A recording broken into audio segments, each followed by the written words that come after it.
Now, just 7 weeks to Inauguration Day, we're beginning a series of in-depth reports on the state of America in transition. And tonight, we take a closer look at immigration, an issue which has defined the Trump presidency like few others, and which will soon see a dramatic change. What will become of the border wall? Will Democrats reopen the country to immigrants and asylum seekers? And is there any chance of finding hundreds of parents still separated from their children who remain in U.S. custody? Here's Devin Dwyer. From her South Texas home, Naida Alvarez can see into Mexico, the border battle over Donald Trump's signature wall playing out in her backyard. They make it seem that there is an invasion. If I would see immigrants crossing like crazy, my grandkids wouldn't go outside and play. I'd probably move out of here for my own safety. It's just been an over-exaggerated lie.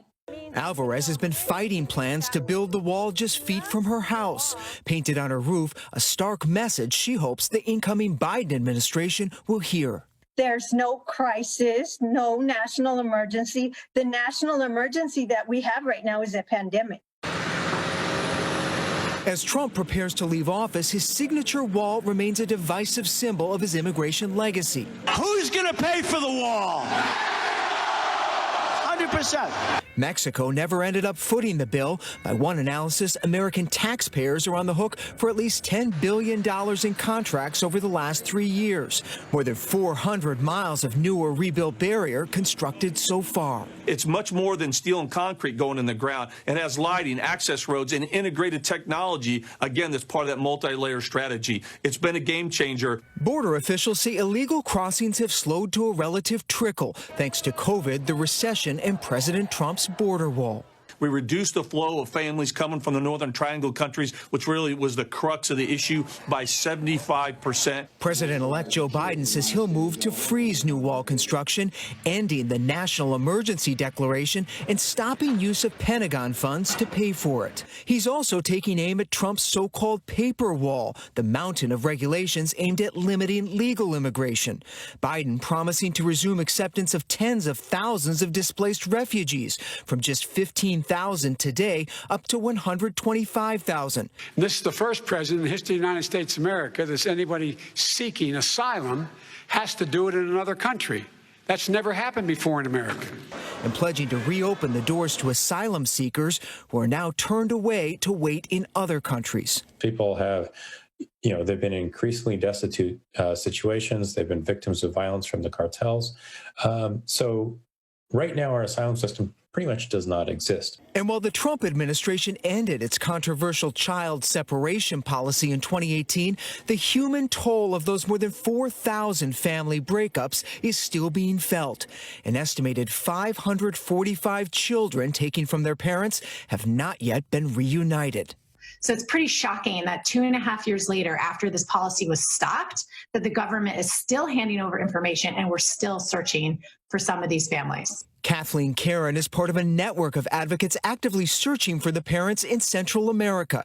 She says President-elect Biden has promised a government task force to help find them. These families are forever going to be harmed by this policy. We want them to come back to the United States, and then we want all the families affected by this policy to have legal status in the United States. And after 4 years of tough talk from Trump, we have some bad hombres here, and we're going to get them out. Biden plans to initially scale back deportations, with nearly 11 million undocumented immigrants still living in the shadows in the U.S. Let's legalize their status. Let's make sure that they're on a path to own the American dream as citizens. Before any path to citizenship, Democrats say a first priority is shoring up protections for recipients of DACA, the program Trump tried to kill, but the Supreme Court saved for now. My head's obviously in my immigration status, the likelihood of me, being deported. Houston EMT Jesus Contreras, one of an estimated 27,000 DACA recipients on the front lines of the pandemic.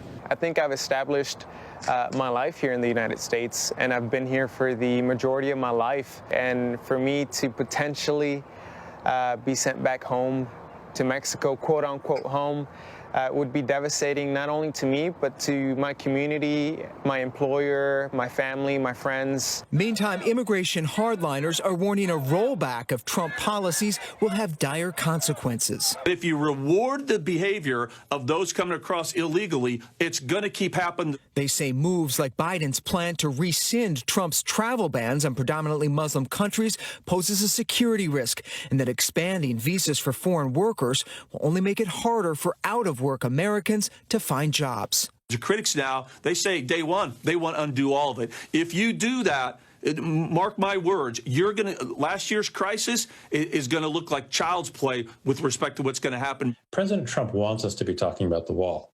We as a nation need to be talking about our immigration system. Without immigrants, we would not have the scientists who are developing the vaccines, nor would we have those who are caring for our elderly in nursing homes.